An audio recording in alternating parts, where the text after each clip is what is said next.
नमस्कार दोस्तों, स्वागत है आपका एक और शानदार वीडियो में। दोस्तों आज मैं क्लास 10th का यूपी बोर्ड एग्जाम जो हिंदी अभी हुआ है, हिंदी का पेपर, उसका जो कोड है 801 डीसी, यहाँ पे कोड लिखा हुआ है 801 डीसी। जिन बच्चों का कोड 801 डीसी है उनका आज इस वीडियो में पूरा का पूरा सोल्यूशन मिल जाएगा। वीडियो को एट लास्ट अंत तक देखना और आप जो आंसर बताऊंगा उससे मैच कर लीजिए और आप अभी जान जाएंगे कि आपने कितना नंबर किया है, आपके कितने नंबर आएंगे। तो इसके लिए वीडियो को पूरा देखना। सबसे पहला जो क्वेश्चन है, शुक्ल युग का नामकरण किस विद्वान के नाम पर किया गया है? शुक्ल युग का नामकरण किस विद्वान के नाम पर किया गया है? क्वेश्चन को ध्यान से पढ़ना है, किस विद्वान के नाम पर किया गया है। तो इसका जो आंसर है वो आचार्य रामचंद्र शुक्ल। आचार्य रामचंद्र शुक्ल के नाम पर जो है शुक्ल युग का नामकरण किया गया है। उसके बाद में सेकंड नंबर है सेवा सदन। सेवा सदन उपन्यास के लेखक हैं। तो सेवा सदन उपन्यास के लेखक बताइए क्यों, कौन है?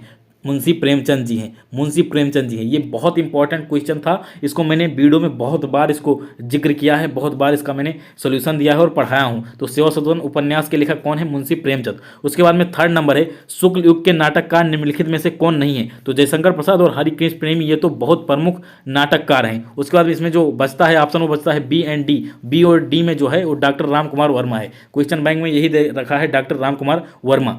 तो ये आंसर सही होगा। उसके बाद में फोर्थ नंबर है प्रसिद्ध आत्मकथा क्या भूलूं क्या याद करूं के लेखक हैं। क्या भूलूं क्या याद करूं के लेखक हैं? तो हरिवंश राय बच्चन जी की ये प्रसिद्ध आत्मकथा है। हरिवंश राय बच्चन इसका 100% सही आंसर होगा। उसके बाद में क्वेश्चन नंबर 5 है। क्वेश्चन नंबर 5 है, कौन से जो लेखक हैं वो प्रसिद्ध यात्रा साहित्यकार हैं?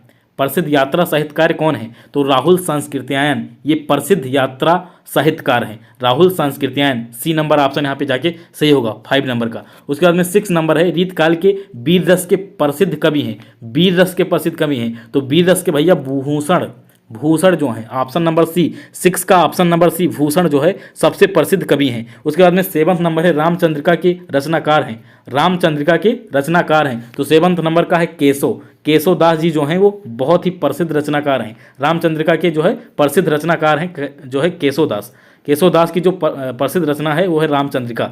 तो ये ऑप्शन सही होगा बी नंबर। उसके बाद में क्वेश्चन नंबर 8 की तरफ चलते हैं, देखते हैं क्या है क्वेश्चन नंबर 8 में। 8 है, प्रिय प्रवास किसकी रचना है? प्रिय प्रवास बहुत ही इंपॉर्टेंट क्वेश्चन है। प्रिय प्रवास किसकी रचना है? तो हरिओद की है। अयोध्या सिंह उपाध्याय हरिओद की रचना है प्रिय प्रवास। उसके बाद है 9 नंबर, राम की शक्ति पूजा। ये मैंने जब 10th का एग्जाम दिया था तब भी ये क्वेश्चन पूछा गया था। राम की शक्ति पूजा के लेखक हैं तो सूर्यकांत त्रिपाठी निराला जी। राम की शक्ति पूजा के रचनाकार हैं सूर्यकांत त्रिपाठी निराला जी। उसके बाद में क्वेश्चन नंबर 10 में है कि कौन प्रगतिवादी युग का कवि नहीं है?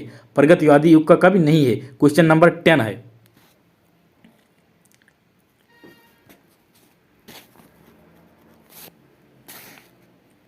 उसके बाद है क्वेश्चन नंबर 11, हास रस का स्थायी भाव होता है। तो हास रस का स्थायी भाव होता है हास रस का स्थायी भाव क्या होता है? हास। बहुत ही सिंपल क्वेश्चन था 11 नंबर। हास रस का स्थायी भाव क्या होता है? हास होता है। उसके बाद में 12th नंबर है, इसमें पूछा गया है किस अलंकार में प्राय प्रयुक्त होते हैं।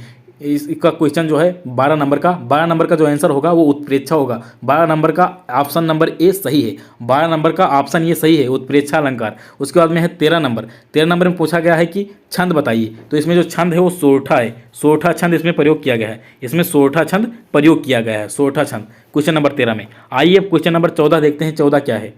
क्वेश्चन नंबर 14 है, उपसर्ग से बना शब्द नहीं है। उपसर्ग से बना शब्द नहीं है तो ऊपर जो है उपसर्ग से नहीं बना है। उपदेश भी उप से बना है, उपनाम भी बना है, उपवन भी उपसर्ग से बना है, लेकिन ऊपर जो है वो उपसर्ग से नहीं बना है। उसके बाद में है दैनिक में किस प्रत्यय का प्रयोग हुआ है? दैनिक, तो दैनिक में भाई इक प्रत्यय का प्रयोग हुआ है। एक प्रत्यय का प्रयोग हुआ है। प्रत्यय जो होता है वो पीछे आता है तो इसलिए यहाँ पे इक प्रत्यय का प्रयोग हुआ है।